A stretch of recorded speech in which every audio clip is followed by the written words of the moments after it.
सिंधु सा गंभीर मानस थाह कब पाई किसी ने, आ गया संपर्क में जो धन्यता पाई उसी ने। भरत भूके पुत्र उत्तम आप थे युग पुरुष जन्मे, सत नमन माधव चरण में, सत नमन माधव चरण में, सत नमन माधव चरण में। जय श्री कृष्णा मेरी सोल फैमिली, आध्यात्म आपके अपने चैनल पर आप सबका बहुत बहुत स्वागत है। श्रीमद् भागवत महापुराण का तृतीय स्कंध चल रहा है। इसमें ब्रह्मा जी ने कई तरह की सृष्टि की रचना कैसे की है वह मैत्रेय मुनि विदुर जी से कह रहे हैं। उनके इस कई प्रकार की सृष्टि का वर्णन सुनकर अब विदुर जी उनसे प्रश्न करते हैं कि गृहस्थ धर्म से सर्वप्रथम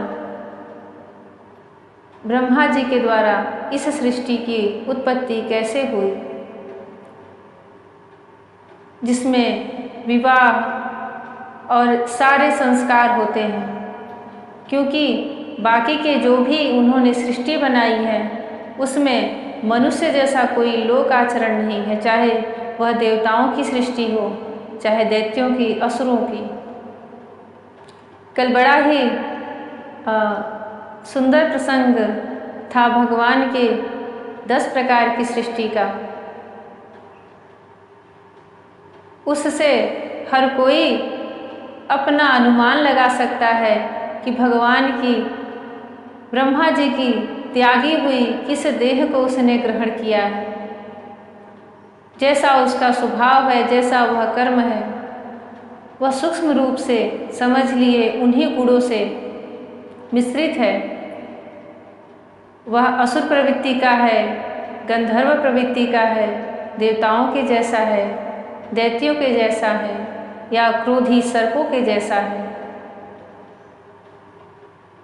जैसा आपका स्वभाव है, एकांत में स्वयं से मंथन कीजिए कि आप की उत्पत्ति जब हुई तो वह मूल रूप से ब्रह्मा जी की छोड़ी हुई किस देह को आपके पूर्व के पूर्व काल में आपके सूक्ष्म शरीर ने ग्रहण किया है। हम उन्हीं भावों को जीते हैं, उसी भाव से हम अपने कर्म करते हैं। हमारी भावना जैसी होती है, सद्बुद्धि जैसी होती है, हमारे कर्म भी उसी के अनुरूप ढलते जाते हैं। चाहे परिस्थितियाँ कितनी भी प्रतिकूल क्यों ना हो, एक सत्पुरुष के ऊपर कितनी भी विपत्ति आ जाए, एक भक्त के ऊपर कितना घोर संकट आ जाए, वो अपनी भक्ति करना नहीं छोड़ता। क्योंकि उसके भाव में वह चीज़ है, उसके भाव में है तो वह कर्म के द्वारा वही चीज़ दिखाई देती है। ऐसे ही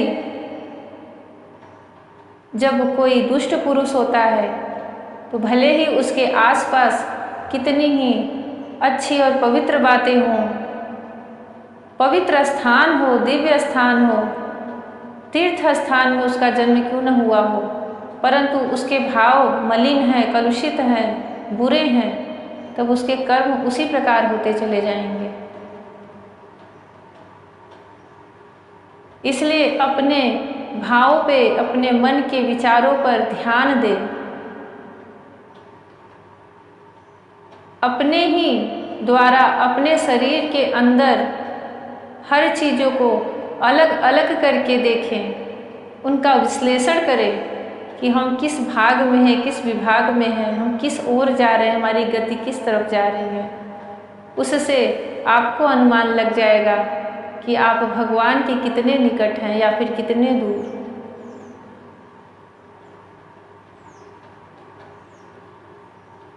सबसे बड़ी परीक्षा भगवान किसी की भी उसके मन से ही लेते हैं। शारीरिक परीक्षा जो उसके वर्तमान स्थितियों में चलती है वह तो उसका प्रारब्ध चलता रहता है, वह तो उसको भोगना ही पड़ता है। पर उन परिस्थितियों में उसके मन कैसे हैं, भगवान की परीक्षा सिर्फ वहाँ चलती है। भगवान परीक्षा लेते समय किसी की उसके जीवन में कष्ट नहीं डालते। अपने प्रारब्धवश उसके जीवन में जो कष्ट आ रहे हैं उसमें उसका मन कितना स्थिर है या फिर कितना विचलित है, वहीं पर भगवान कृष्ण उसके मन को देखते हैं, क्योंकि मन स्वतंत्र है, पूरी तरह से स्वतंत्र है।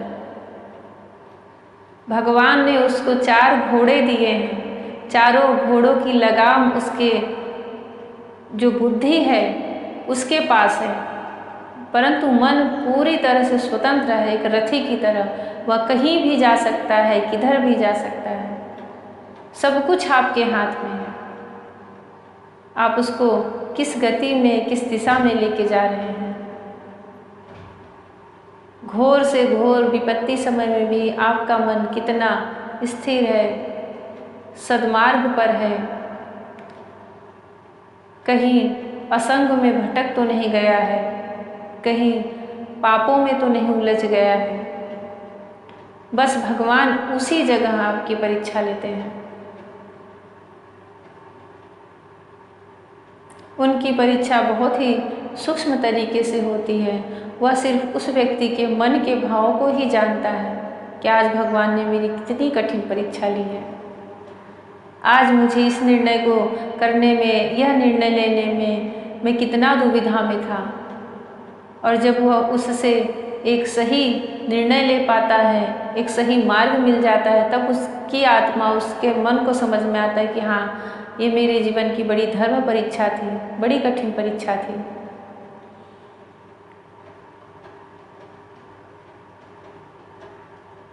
कर्दम जी की तपस्या और भगवान का वरदान।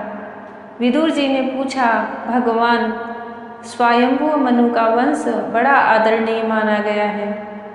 यह ब्रह्मा जी के मन से उत्पन्न हुए हैं, प्रथम व्यक्ति, प्रथम पुरुष। इसको हमेशा ध्यान में रखना चाहिए।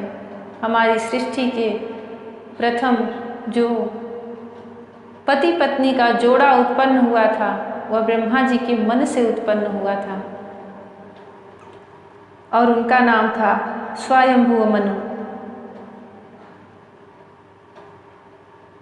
बड़ा आदरणीय माना गया है, उसमें गृहस्थ धर्म के द्वारा प्रजा की वृद्धि हुई थी। अब आप मुझे उसी की कथा सुनाइए। ब्राह्मण, आपने कहा था कि स्वयंभू मनु के पुत्र प्रियव्रत और उत्तानपाद ने 7 द्वीपों वाली पृथ्वी का धर्मपूर्वक पालन किया था तथा उनकी पुत्री जो देवहूति नाम से विख्यात थी, कर्दम प्रजापति को ब्याही गई थी। देवहूति योग के लक्षण यामादि से संपन्न थी। उससे महायोगी कर्दम जी ने कितनी संतानें उत्पन्न की, वह सब प्रसंग आप मुझे सुनाइए। मुझे उसके सुनने की बड़ी इच्छा है। इसी प्रकार रुचि और ब्रह्मा जी के पुत्र दक्ष प्रजापति ने भी मनु जी की कन्याओं का पाणी ग्रहण करके उनसे किस प्रकार क्या क्या संतान उत्पन्न की, यह सब चरित्र मुझे सुनाइए।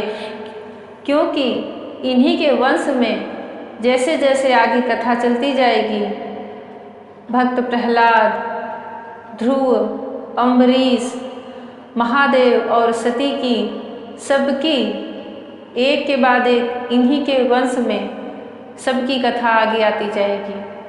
तो एक प्रकार से विदुर जी के इस प्रश्न से भगवान के हर अवतारों की कथा आ गई। इसमें जो प्रश्न करते हैं वो भी अगर स्वयं बहुत बुद्धिमान हो, गंभीर हो, भगवान के भक्त हो, तो उनके एक प्रश्न से भगवान की अमृत से अमृतमयी लीला कथाएं जो कि रहस्य से भरी हुई है सबके सामने प्रकट हो जाती हैं। मैत्रेय जी ने कहा, विदुर जी, जब ब्रह्मा जी ने भगवान कर्दम को आज्ञा दी कि तुम संतान की उत्पत्ति करो, तो उन्होंने 10,000 वर्षों तक सरस्वती नदी के तीर पर तपस्या की।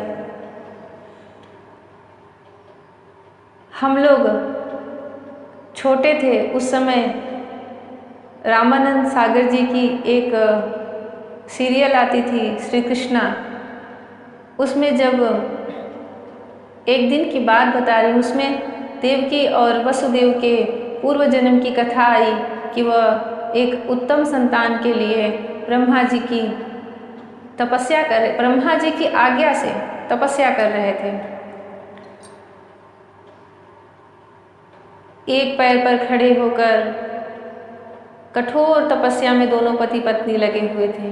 यह सीन देख करके मेरे घर की एक छोटी सी बच्ची थी, वो अपनी मम्मी से पूछती है कि जब सबको बच्चे होते हैं तो फिर इतना कठिन कठिन तपस्या क्यों सब करते थे पहले। उनकी जो माँ थी बड़ा ही सुंदर उत्तर दिया उन्होंने, और मुझे आज तक वह याद है। तब तक मैंने भागवत नहीं पढ़ा था, और भागवत पढ़ती हूँ तो यह प्रसंग बार बार आता है कि जब भगवान श्री हरि को प्राप्त करना होता है तो बड़ी कठिन तपस्या करनी पड़ती है। उस बच्चे की माँ ने कहा कि जब भगवान कृष्ण को प्राप्त करना है, श्री हरि को प्राप्त करना है, या फिर उनके दिव्य अंश को प्राप्त करना होता है, तब तपस्या करनी ही पड़ती है। वह जो जन्म लेता है वह बालक साधारण नहीं होता फिर। और ऐसा नहीं कि उसी जन्म में उन्हें प्राप्त हो, क्योंकि देवकी और वसुदेव ने जो तपस्या की थी वह अपने पूर्व जन्म में की थी, और भगवान उनको 3 जन्म तक अपने माँ बाप का, उनके माता पिता, भगवान के वह माता पिता बने, ऐसा श्री हरि ने उन्हें वह सुख प्रदान किया। कर्दम ब्रह्मा जी के जो मानस पुत्र थे कर्दम मुनि, उनकी आज्ञा पाकर के 10,000 वर्षों तक सरस्वती नदी के तीर पर तपस्या की। वे एकाग्र चित्त से प्रेम पूर्वक पूजनोपचार द्वारा शरणागत वरदायक श्री हरि की आराधना करने लगे। तब सत्ययुग के आरंभ में कमल नयन भगवान श्री हरि ने उनकी तपस्या से प्रसन्न होकर उन्हें अपने शब्द ब्रह्ममय स्वरूप से मूर्तिमान होकर दर्शन दिए। भगवान की वह भव्य मूर्ति सूर्य के समान तेजोमयी थी। वे गले में श्वेत कमल और कुमुद के फूलों की माला धारण किए हुए थे। मुख कमल नीली और चिकनी अलकावली से सुशोभित था। वे निर्मल वस्त्र धारण किए हुए थे। सिर पर झिलमिलाता हुआ स्वर्णमय मुकुट, कानों में जगमगाते हुए कुंडल और कर कमलों में शंख चक्र गदा आदि आयुध विराजमान थे। उनके एक हाथ में क्रीड़ा के लिए श्वेत कमल सुशोभित था। प्रभु की मधुर मुस्कान भरी चितवन चित्त को चुराए लेती थी। उनके चरण कमल गरुड़ जी के कंधों पर विराजमान थे तथा वक्षस्थल में श्री लक्ष्मी जी और कंठ में कौस्तुभ मणि सुशोभित थी। प्रभु की इस आकाशिस्थ मनोहर मूर्ति का दर्शन करके कर्दम जी को बड़ा हर्ष हुआ, मानो उनकी सभी कामनाएं पूर्ण हो गई। उन्होंने सानंद हृदय से पृथ्वी पर सिर टेक कर भगवान को साष्टांग प्रणाम किया और फिर प्रेम और प्रवण चित्त से हाथ जोड़कर सुमधुर वाणी से उनकी स्तुति करने लगे। कर्दम जी ने कहा, स्तुति करने योग्य परमेश्वर, आप संपूर्ण सत्व गुण के आधार हैं। योगी जन उत्तरोत्तर शुभ योनियों में जन्म लेकर अंत में योगस्थ होने पर आपके दर्शनों की इच्छा करते हैं। आज आपका वही दर्शन पाकर हमें नेत्रों का फल मिल गया। आपके चरण कमल भवसागर से पार जाने के लिए जहाज है। जिनकी बुद्धि आपकी माया से मारी गई है, वे ही उन तुच्छ क्षणिक विषय सुखों के लिए जो नरक में भी मिल सकते हैं, उन चरणों का आश्रय लेते हैं। किंतु स्वामी, आप तो उन्हें वे विषय भोग भी दे देते हैं।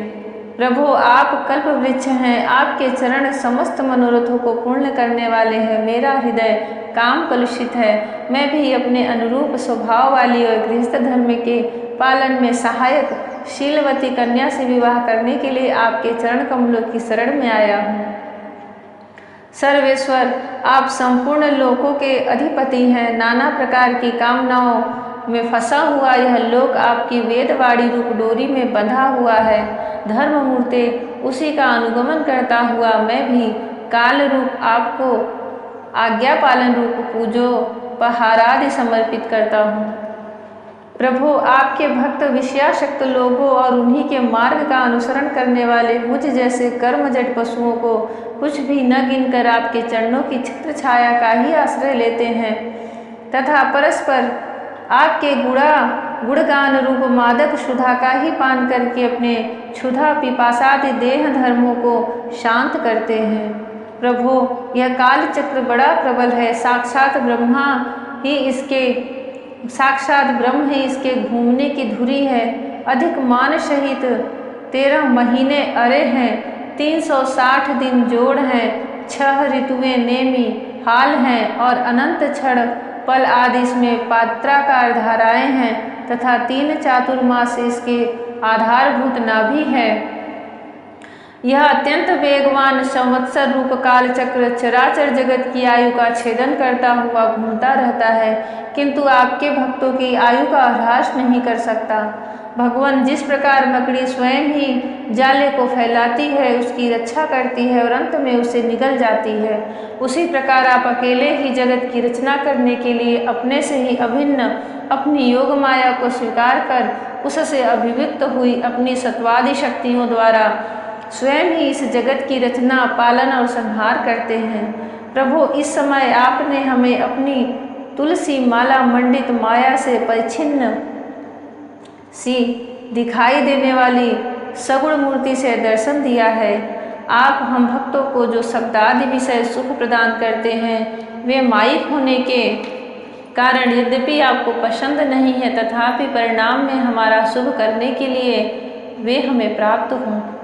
नाथ, आप स्वरूप से निष्क्रिय होने पर भी माया के द्वारा सारे संसार का व्यवहार चलाने वाले हैं तथा थोड़ी सी उपासना कराने वाले पर भी समस्त अभिलषित वस्तुओं की वर्षा करते हैं। आपके चरण कमल वंदनीय हैं। मैं आपको बार बार नमस्कार करता हूँ।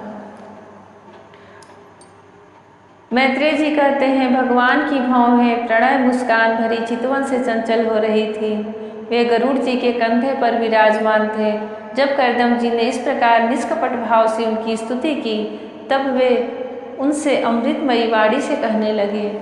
श्री भगवान ने कहा, जिसके लिए तुमने आत्मसंयमादि द्वारा मेरी आराधना की है, तुम्हारे हृदय के दास उस भाव को जानकर मैंने पहले से ही उसकी व्यवस्था कर दी है। प्रजापते, मेरी आराधना तो कभी भी निष्फल नहीं होती, फिर जिनका चित्त निरंतर एकांत रूप से मुझ में ही लगा रहता है, उन तुम जैसे महात्माओं के द्वारा की हुई उपासना का तो और भी अधिक फल होता है।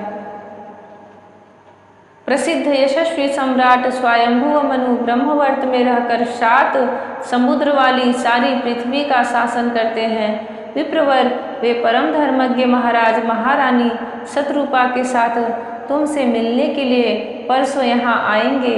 उनकी एक रूप यौवनशील और गुणों से संपन्न श्याम लोचना कन्या इस समय विवाह के योग्य है। प्रजापते, तुम सर्वथा उसके योग्य हो, इसलिए वे तुम्ही को वह कन्या अर्पण करेंगे। ब्राह्मण, गत अनेकों वर्षों से तुम्हारा चित्त जैसी भार्या के लिए समाहित रहा है, अब शीघ्र ही वह राजकन्या तुम्हारी वैसी ही पत्नी होकर यथेष्ट सेवा करेगी। वह तुम्हारा गर्भधारण कर अपने गर्भ में धारण कर उससे 9 कन्या उत्पन्न करेगी और फिर तुम्हारी उन कन्याओं से लोक रीति के अनुसार मरीचि आदि ऋषिगण पुत्र उत्पन्न करेंगे। तुम भी मेरी आज्ञा का अच्छी तरह पालन करने से शुद्ध चित्त हो, फिर अपने सब कर्मों का फल मुझे अर्पण कर मुझको ही प्राप्त होगे। जीवों पर दया करते हुए तुम आत्मज्ञान प्राप्त करोगे और फिर सबको अभय दान दे अपने सहित संपूर्ण जगत को मुझ में और मुझको अपने में स्थित देखोगे। महामुने, मैं भी अपने अंश कला रूप से तुम्हारे वीर्य द्वारा तुम्हारी पत्नी देवहूति के गर्भ में अवतीर्ण होकर सांख्य शास्त्र की रचना करूँगा। मैत्रेय जी कहते हैं, विदुर जी, कर्दम ऋषि से इस प्रकार संभाषण करके इंद्रियों के अंतर्मुख होने पर प्रकट होने वाले श्री हरि सरस्वती नदी से घिरे हुए बिंदुसर तीर्थ से, जहाँ कर्दम ऋषि तप कर रहे थे, अपने लोक को चले गए। भगवान के सिद्ध मार्ग वैकुंठ मार्ग की सभी सिद्धेश्वर प्रशंसा करते हैं। वे कर्दम जी के देखते अपने लोक को सिधार गए। उस समय गरुड़ जी के पक्षों से जो शाम की आधारभूता ऋचाएँ निकल रही थी, उन्हें वे सुनते जाते थे। विदुर जी श्रीहरि के चले जाने पर भगवान कर्दम उनके बताए हुए समय की प्रतीक्षा करते हुए बिंदु सरोवर पर ही ठहरे रहे। वीरवर इधर मनु जी भी महारानी शत्रुपा के साथ सुवर्ण जटित रथ पर सवार होकर तथा उस पर अपनी कन्या को बिठाकर पृथ्वी पर विचरते हुए जो दिन भगवान ने बताया था, उसी दिन शांतिपरायण महर्षि कर्दम के उस आश्रम पर पहुँचे। सरस्वती के जल से भरा हुआ यह बिंदु सरोवर वह स्थान है जहाँ अपने शरणागत भक्त कर्दम के प्रति उत्पन्न हुई अत्यंत करुणा के वशीभूत हुए भगवान के नेत्रों से आंसुओं की बूंदें गिरी थी। यह तीर्थ बड़ा पवित्र है, इसका जल कल्याणमय और अमृत के समान मधुर है तथा महर्षिगण सदा इसका सेवन करते हैं। उस समय बिंदु सरोवर पवित्र वृक्षलताओं से घिरा हुआ था, जिनमें तरह तरह की बोली बोलने वाले पवित्र मृग और पंछी रहते थे। वह स्थान सभी ऋतुओं के फल और फूलों से संपन्न था और सुंदर वन श्रेणी भी उसकी शोभा बढ़ाती थी।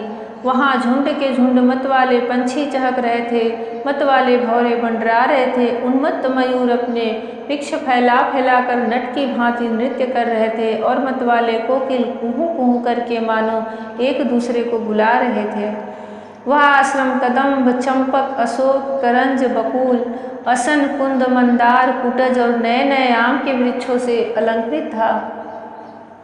वहाँ जल काग, बत्तख आदि जल पर तैरने वाले पंछी, हंस, कुरर, जलमुर्ग, सारस, चकवा और चकोर मधुर स्वर से कलरव कर रहे थे।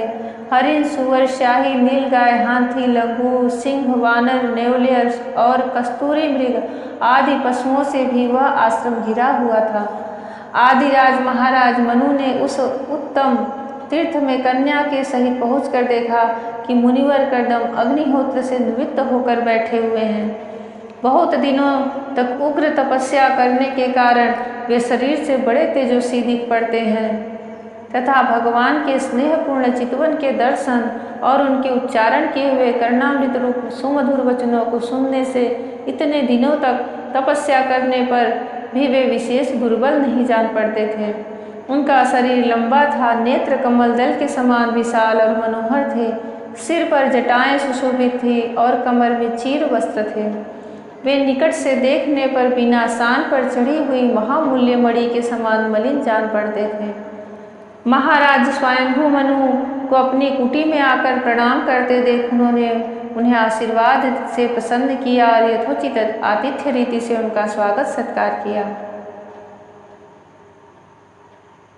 जब मनु जी उनकी पूजा ग्रहण कर स्वस्थ चित्त से आसन पर बैठ गए, तब मुनिवर कर्दम जी ने भगवान की आज्ञा का स्मरण कर उन्हें मधुर वाणी से प्रसन्न करते हुए इस प्रकार कहा, देव, आप भगवान विष्णु की पालन शक्ति रूप है, इसलिए आपका घूमना फिरना निसंदेह सज्जनों की रक्षा और दुष्टों के संहार के लिए होता है।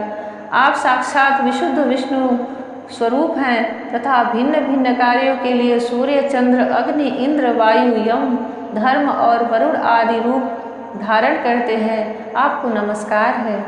आप मड़ियों से जड़े हुए जयदायक रथ पर सवार हो, अपने प्रचंड धनुष की टंकार करते हुए रथ की घरघराहट से ही पापियों को भयभीत कर देते हैं और अपनी सेना के चरणों से रौंदे हुए भूमंडल को कपाते हुए अपनी उस विशाल सेना को साथ लेकर पृथ्वी पर सूर्य के समान विचरते हैं। यदि आप ऐसा न करें तो चोर डाकू भगवान की बनाई हुई वर्णाश्रम धर्म की मर्यादा को तत्काल नष्ट कर दे तथा विषय लोलुप निरंकुश मानव द्वारा सर्वत्र अधर्म फैल जाए।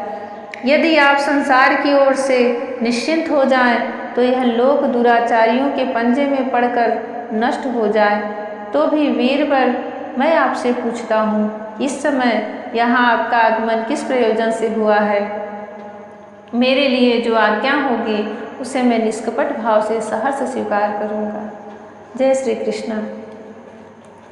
तपस्या हो तो ऐसी और फल प्राप्त हो तो ऐसा, जिसमें साक्षात श्री हरि अपना सगुण रूप, वह दिव्य स्वरूप, मधुर स्वरूप का दर्शन कराते हैं।